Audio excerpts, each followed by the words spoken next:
مسئلہ جو تھا خارجیوں کا حضرت علی کے ساتھ وہ بھی میں نے ہائی لائٹ کر دیا۔ ایسا نہیں ہوا تھا کہ جمل ہوتی ہے، صفین ہوتی ہے، نہروان ہوتی ہے، کس طرح یہ جنگیں ہوتی ہیں ایکچولی وہ بھی میں نے آپ کو بتا دیا۔ وہ سلسلہ آج تک جاری ہے اور پھر سے کسی مرد مجاہد کی ضرورت ہے۔ السلام علیکم، میرا نام ہے نعمان منور اور آج کا ہمارا ٹاپک ہے حضرت علی کی شہادت، جو کہ 21 رمضان کو وقوع پذیر ہوئی۔ حضرت علی جو ہے ان کا سیریس قسم کا معاملہ چل رہا تھا حضرت معاویہ کے ساتھ، جو کہ امیر شام تھے، لیکن حضرت علی کو شہید کرنے والے یا شہید کروانے والے حضرت معاویہ نہیں ہیں بلکہ خارجی ہیں۔ سوال یہ اٹھتا ہے ایک عام انسان کے، ایک عام مسلمان کے ذہن میں، اختلاف جو ہے وہ حضرت معاویہ کے ساتھ تھا حضرت علی کا، لیکن ان کو شہید جو ہے وہ خارجی کیوں کرتے ہیں؟ تو آج ہم اسی ٹاپک کو ڈسکس کریں گے کہ خارجی کیوں حضرت علی کو شہید کرنا چاہتے تھے اور پھر بعد میں ایونچولی کامیاب بھی ہو گئے اس میں۔ سب سے پہلے میں آپ کو بتاتا چلوں کہ یہ باتیں جو بھی میں کروں گا میں اپنی طرف سے نہیں کروں گا، میرے پاس جو سورسز ہیں وہ ہیں ڈاکٹر اسرار احمد کے خطبات، نہج البلاغہ جو کہ حضرت علامہ مفتی جعفر حسین کراچی والے جو ہیں انہوں نے لکھی ہے، ترجمہ انہوں نے لکھا ہوا ہے۔ اس کے علاوہ میرے پاس حوالے میں ہے مدرسۃ الامام امیر المومنین علیہ السلام حضرت آیت اللہ العظمیٰ مکارم شیرازی۔ حضرت علی کی جو پرسنالٹی تھی اس کے بارے میں آپ کو 2-3 باتیں بتاتا چلوں کہ وہ بہت بولڈ تھے، بہت اسٹریٹ فارورڈ تھے۔ عبید اللہ ابن عمر ابن خطاب اپنے والد کی شہادت کے بعد ہرمزان، جس کو حضرت عمر پرشین معاملات میں کنسلٹ کرتے تھے، کائنڈ آف وزیر تھا یا مشورہ دینے والا تھا، اس کو اس بنا پر قتل کر دیا کہ یہ بھی میرے والد کی شہادت میں یا قتل میں ملبوس تھا۔ اس کے ٹھوس شواہد نہیں تھے، اس نے لا کو اپنے ہاتھ میں لیا اور اس کو قتل کر دیا۔ حضرت عثمان نے چھوڑ دیا، لیکن حضرت علی ہمیشہ اسے کہتے رہتے تھے کہ میری اگر حکومت آئی، خلافت آئی تو میں تمہیں انہیں کٹہرے میں لے کے آؤں گا۔ حضرت علی جو ہے وہ خلافت کے منصب پر آئے۔ ایونچولی کیا ہوا کہ وہ جا کے شام میں پناہ لیتا ہے اور حضرت معاویہ کے ساتھ مل کے پھر حضرت علی کے ساتھ ہی جنگ کر۔ اسی طرح آپ دیکھ لیں کہ جب حضرت عمر نے ایک کمیٹی بنائی تھی 6 رکنی، اس میں جو بیان کیا جاتا ہے وہ یہ ہے کہ انہوں نے کہا کہ اگر تم اللہ اور اس کے رسول کے کہے ہوئے قوانین کے مطابق چلو گے اور جو پیچھے 2 خلفاء چلے جا چکے ہیں ان کے قانون کی بھی پاسداری کرو گے تو ہم تمہیں خلیفہ بناتے ہیں، ووٹ دیتے ہیں۔ تو اس کے اوپر حضرت علی نے کہا تھا کہ میں ایسا نہیں کروں گا، میں تو پیورلی اللہ اور اس کے رسول کے قانون کے تحت ہی چلوں گا۔ پچھلے جو 2 خلفاء ہیں ان کی کافی ساری پالیسیز تھیں جن کے خلاف تھا میں، جن سے مجھے اختلاف تھا، تو میں ان کو تو فالو نہیں، ان کی لاز کو پروٹیکشن نہیں دوں گا۔ لیکن حضرت عثمان نے کہا کہ ٹھیک ہے میں ان کو بھی فالو کروں گا، تو پھر لوگوں نے ان کے حق میں ووٹ دے دیا اور وہ خلیفہ بن گیا۔ حضرت علی کی آپ یہ دیکھ لیں کہ اسٹکنگ ٹو دا لا اتنی اسٹرانگ تھی کہ وہ خلافت کو بھی پس پردہ ڈال دیتے تھے اور قانون اور اپنے اصولوں کے ساتھ جڑے تھے۔ یہ تھی حضرت علی کی پرسنالٹی اور اس کا بہت گہرا تعلق ہے حضرت علی کی شہادت کے ساتھ۔ یہی میں آپ کو بتاتا چلوں کہ حضرت عثمان جو ہے ان کی شہادت جو ہے وہ اس لیے ہوئی تھی کہ انہوں نے بنو امیہ کے کچھ اپنے قریبی رشتہ دار جو ہیں ان کو بہت بڑے بڑے عہدے دے دیے تھے۔ ان لوگوں سے جو رایہ تھی وہ اتنی مطمئن نہیں تھی، جیسے ولید بن عقبہ، اس نے فجر کی نماز میں 4 رکعتیں پڑھا دی، شراب پی کر آیا تھا۔ تو اسی طرح مصر میں بھی بہت ساری جو ہیں وہ معاملات مس ہینڈل ہو رہے تھے، تو لوگ اکٹھے ہو کے حضرت عثمان کے پاس ہے۔ حضرت عثمان نے حضرت علی کو کہا کہ ان کو سلجھا بلجھا کے منا کے واپس بھیج دیں، ہم اس معاملے کے اندر دیکھتے ہیں کہ کیا کیا جا سکتا۔ وہ لوگ ایونچولی واپس مصر جا رہے تھے تو ان کو ایک خط ملا جس میں لکھا تھا کہ یہ لوگ جب احتجاج کرنے آئے تھے، جب واپس مصر پہنچے تو ان کو قتل کر دیا۔ اس کے اوپر وہ بھڑک پڑے، پھر وہ واپس مدینہ کی طرف آئے، انہوں نے آ کے مدینہ کے اندر احتجاج شروع کر دیا اور وہ حضرت عثمان کی جان کے در پر ہو۔ اب وہ سارے لوگ جو تھے وہ حضرت علی کے بہلانے پر یا حضرت علی کی بات کو سن کر گئے تھے واپس۔ ان کے سامنے ایک ہی پرسنالٹی تھی جس کو وہ خلافت کے معاملے میں رسپانسیبل مانتے تھے یا اہل مانتے تھے۔ وہ سب مل کر آئے، حضرت علی سے کہا کہ ہم آپ کی بیعت کرنا چاہتے ہیں، ہم آپ کو خلیفہ بنانا چاہتے ہیں۔ نہج البلاغہ میں ہی لکھا ہے کہ حضرت علی اس ٹائم بضد ہو گئے کہ میں خلافت اپنے ہاتھ میں نہیں لوں گا، لیکن وہ بضد ہو گئے۔ اور حضرت آیت اللہ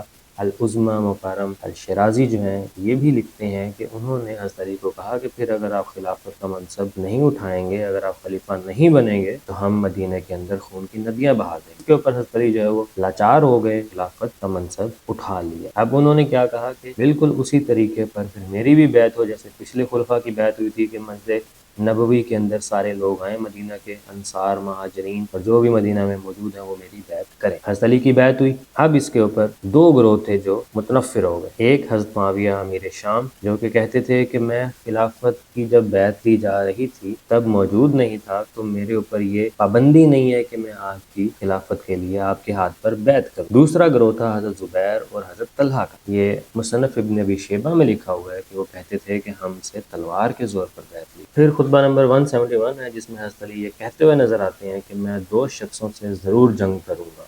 ایک وہ جو ایسی چیز کا دعویٰ کرے جو اس کی نہ ہو، اور دوسرا وہ جو اپنے معاہدے کا پابند نہ رہے۔ حضرت علی کا یہ موقف تھا کہ جس طرح پہلے خلفاء کی بیعت ہوئی تھی، مدینہ والوں نے کی تھی، تو یہ پریسیڈنٹ سیٹ تھا کہ اب سب ہی اس کو ایکسیپٹ کریں گے، کسی کو یہ اختیار حاصل نہیں تھا مدینہ سے باہر کہ وہ اس کے اوپر آبجیکٹ کر سکے، لیکن حضرت معاویہ اس کو آبجیکٹ کر رہے تھے اس بنیاد پر کہ میں موجود نہیں تھا، اور حضرت زبیر اور طلحہ جو ہے وہ بیعت توڑ چکے تھے، یہ بھی پہلے نہیں ہوا، کسی کو یہ اختیار بھی نہیں تھا کہ ایک دفعہ جو بیعت کر لے پھر اس بیعت کو توڑے۔ اس خطبہ میں پھر حضرت علی کہتے ہیں کہ میں ان دونوں کے خلاف جنگ کروں گا، اور اسی سلسلے میں آپ پھر دیکھیں کہ جنگ جمل بھی ہوتی ہے، کیونکہ حضرت علی آلریڈی کہہ چکے تھے کہ میں جنگ کروں گا، اور ان کو پتہ تھا کہ اب جنگ ہوگی، حضرت علی جو ہے ہمارے خلاف ایکشن لیں گے۔ تو حضرت معاویہ نے جو سٹانس اپنایا وہ یہ تھا، آپ قصاص عثمان لیں۔ حضرت علی کا یہ موقف تھا کہ قصاص عثمان میں تب لوں گا جب لا اینڈ آرڈر اسٹیبلش ہو جائے گا، جب معاملات ٹھنڈے ہو جائیں گے، پھر میں اس معاملے کو چلاؤں گا، اور حضرت عثمان کے لگائے ہوئے گورنر جو ہیں ان سب کو اتاروں گا۔ لیکن حضرت معاویہ بضد تھے کہ آپ قصاص لیں، تو حضرت علی اگر اس کی انکوائری بٹھاتے یا انکوائری کرتے تو ایکچولی وہی لوگ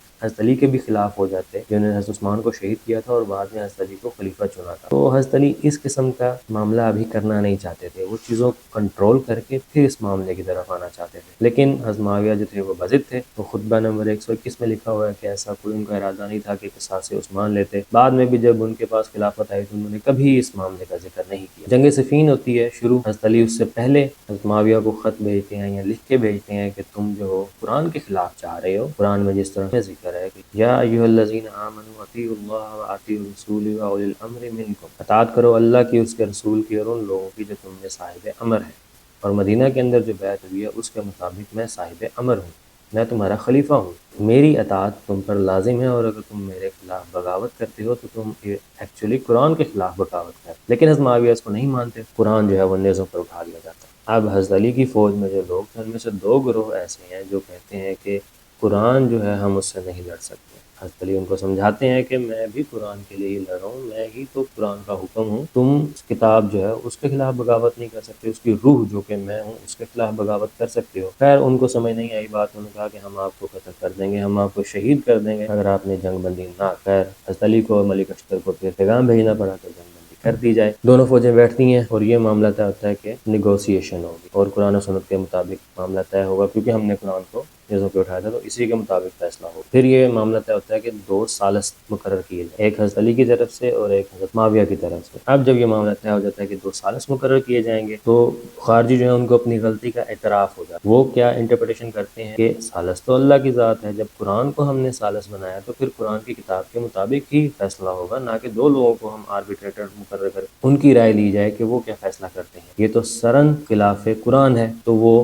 حضرت علی سے احتجاج کرتے ہیں کہ چلیں واپس جنگ کرنے جاتے ہیں، لیکن حضرت علی جو ہیں وہ اصول کے پکے ہوتے ہیں، وہ کہتے ہیں کہ اب جب میں نے جنگ بندی کر دی ہے اس اصول پر کہ آربیٹریشن ہوگی، ثالث مقرر کیے جائیں گے، تو میں جنگ کے لیے نہیں جاؤں۔ حضرت علی ان کو منانے کی کوشش کرتے ہیں لیکن خارجی جو ہے وہ کوفہ کے باہر ہی رک جاتے ہیں کہ جی 6 مہینے کے اندر اندر جنگ دوبارہ شروع کی جائے ورنہ ہم آپ کا ساتھ نہیں دیں گے۔ حضرت علی کہتے ہیں ٹھیک ہے، ثالث مقرر ہوتے ہیں حضرت معاویہ کی طرف سے عمر ابن العاص اور حضرت علی کی طرف سے ابو موسیٰ الاشعری۔ حضرت علی چاہ رہے ہوتے ہیں کہ ابن عباس کو مقرر کیا جائے یا ملک اشتر کو مقرر کیا جائے، لیکن جو فوج ہوتی ہے جو ان کے ساتھ ہوتے ہیں لوگ وہ کہتے ہیں کہ نہیں جی، کوفی جو ہیں ابو موسیٰ الاشعری کو ہی جانتے ہوتے ہیں، تو وہ کہتے ہیں کہ اسی کو مقرر کر۔ حضرت علی کہتے ہیں ٹھیک ہے پھر کرو مقرر، تو مقرر کیا جاتا ہے۔ ابو موسیٰ الاشعری اور حضرت عمر ابن العاص یہ طے کرتے ہیں آپس میں کہ ہم ان دونوں کو معزول کرتے ہیں، حضرت علی کو بھی، حضرت معاویہ کو بھی، اور امت کے حوالے معاملہ کرتے ہیں کہ وہ جس کو چاہے چن لیں اپنے خلیفہ کے طور پر۔ عمر ابن العاص حضرت ابو موسیٰ الاشعری کو کہتے ہیں کہ آپ ممبر پر جائیں، آپ میں سے بڑے ہیں، بزرگ ہیں، آپ بات کریں پھر میں آ کے بات کرتا ہوں۔ حضرت ابو موسیٰ الاشعری جو ہے وہ ممبر پر جاتے ہیں اور اپنی انگوٹھی اتار کے کہتے ہیں کہ میں حضرت علی کو جنہوں نے مجھے ثالث مقرر کیا ہے اس انگوٹھی کی طرح اتارتا ہوں اور ان کو خلافت سے معزول کرتا ہوں، اور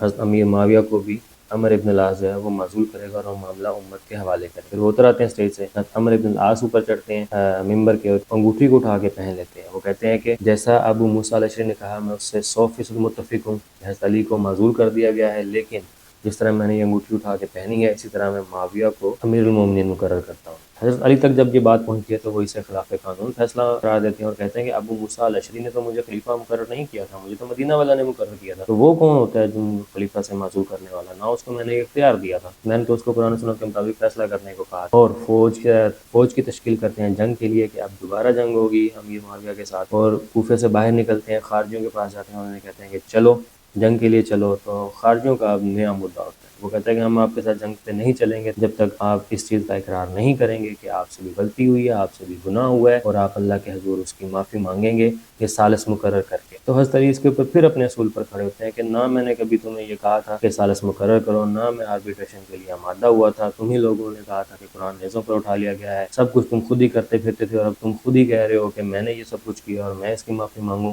میں اپنے گناہ کی معافی مانگوں اللہ سے، تو ایسا نہیں ہو۔ یہاں میں آپ کو وہ آیت بھی سنا دوں جس کو غلط انٹرپریٹیشن کر کے خارجی جو ہیں حضرت علی کے اور حضرت معاویہ کے خلاف ہوئے ہوتے ہیں اور علیحدہ ہوئے ہوتے ہیں، اور اگر مسلمانوں کے دو گروہ آپس میں لڑ پڑے تو ان میں صلح کراؤ، پھر اگر ان میں سے ایک دوسرے پر زیادتی کرے تو اس زیادتی کرنے والے سے لڑو یہاں تک کہ وہ اللہ کے حکم کی طرف پلٹ، پھر اگر وہ پلٹ آئے تو انصاف کے ساتھ ان میں صلح کرا دو اور عدل کرو، بے شک اللہ عدل کرنے والوں سے محبت فرماتا ہے۔ یہاں اللہ کے حکم کی طرف پلٹانے کا جو معاملہ ہے اس کے اوپر وہ بضد تھے کہ یہ وائلیٹ ہے، جس کو حضرت علی کہتے تھے کہ وائلیٹ نہیں ہوا، یہاں وائلیٹ ہوا بھی ہے تو میں نے نہیں کیا، تم لوگوں نے خود ہی کیا تھا، لیکن خیر وہ نہیں مانتے ساتھ جانے کے لیے۔ تو حضرت علی جو ہے کوفہ سے نکلتے ہیں، خارجی جو ہیں وہ پیچھے سے کہتے ہیں کہ یار یہ پھر جنگ کرنے نکل پڑے ہیں، آپس میں پھر لڑائی ہوگی، پھر ہزاروں لوگ مریں گے، یہ بیڑا اب ہمیں اٹھانا ہے کہ امت کی اصلاح کریں اور امت کے اندر امن و امان جو ہے قائم کریں۔ جا کے گاؤں لوٹنا شروع کر دیتے ہیں، لوگوں سے ان کا عقیدہ پوچھتے ہیں، کس کے ساتھ وہ پوچھتے ہیں، اور جو کہتا ہے علی کے ساتھ ہیں یا معاویہ کے ساتھ ہیں ان کو قتل کرنا شروع کر دیتے ہیں۔ چنانچہ حضرت علی اس چیز کی ضرورت محسوس کرتے ہیں کہ ان کا قلعہ جو ہے پہلے کما کیا، شام کی طرف جانے کی بجائے وہ پھر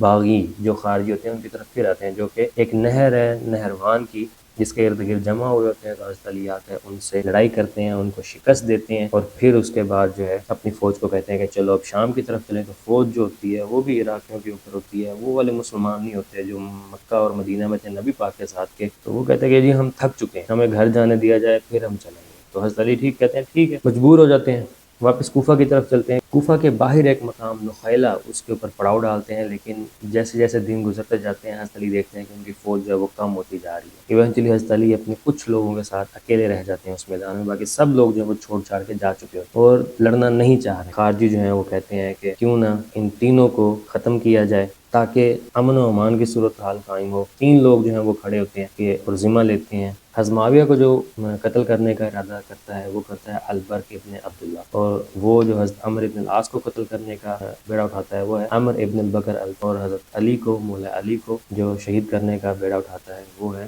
عبد الرحمن ابن ملجم۔ یہ تینوں خارجی ہوتے ہیں، باقی دو جو ہیں وہ تو اپنے عزائم میں پورے نہیں اتر پاتے کیونکہ حضرت عمر ابن العاص جو ہے ان کو پتہ لگ جاتا ہے کہ مارنا ہے، اس کا وار خالی ہو جاتا ہے، اور حضرت معاویہ جو ہیں وہ اس دن صبح کی نماز پڑھانے مسجد میں آتے ہی نہیں ہیں۔ اور یہاں ایک فرضی کردار ہے، کچھ لوگ کہتے ہیں کہ ریئل تھا اور کچھ لوگ کہتے ہیں کہ نہیں فرضی تھا۔ حطام نامی ایک خاتون تھی جو کہ کوفہ کی مسجد کے سامنے رہتی تھی اور جس کے والد اور بھائی کو شہید کیا گیا تھا جنگ نہروان میں، وہ ابن ملجم کو لائی دیتی ہے شادی کا اور دولت کا، تم اگر حضرت علی کو معاذ اللہ شہید کر دو گے تو میں تم سے شادی بھی کر دوں گی۔ تو اس کا کریکٹر بھی امام علی سیریز جو ہے اس کے اندر تھوڑا سا فلمایا ہوا ہے۔ تو اس طرح حضرت علی جو ہیں وہ اس دنیا سے چلے جاتے ہیں۔ نبی پاک کی حدیث ہے جیسے حضرت صالح علیہ السلام کی اونٹنی کو ان کی آل سمود جو ہے انہوں نے شہید کیا تو ان کے اوپر عذابوں کا ایک سلسلہ شروع ہو گیا اور وہ قوم تباہ ہو کر پھر ہٹی، ایسے ہی حضرت علی جو ہیں وہ حضرت صالح کی اونٹنی کی طرح اگر ان کو شہید کر دیا جائے گا تو پھر امت کے اوپر عذاب آئیں گے، ایک سلسلہ شروع ہو جائے گا، اور میں یقین کے ساتھ کہتا ہوں کہ وہ سلسلہ آج تک جاری ہے اور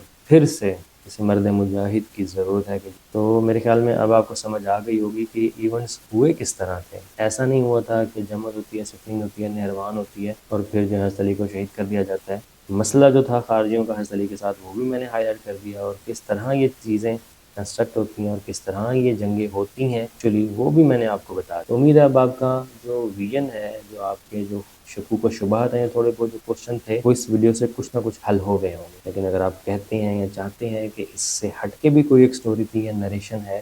یا پوائنٹ آف ویو ہے ہسٹری کے اندر، تو کمنٹ سیکشن میں لازمی بتائیے گا مجھے بھی، تاکہ میرے علم میں بھی اضافہ ہو۔ اور اگر آپ کو ویڈیو اچھی لگی ہو، اگر آپ حضرت علی کے چاہنے والے ہوں، تو اس کو شیئر بھی کیجیے گا اور کمنٹ بھی کیجیے گا۔ شکریہ۔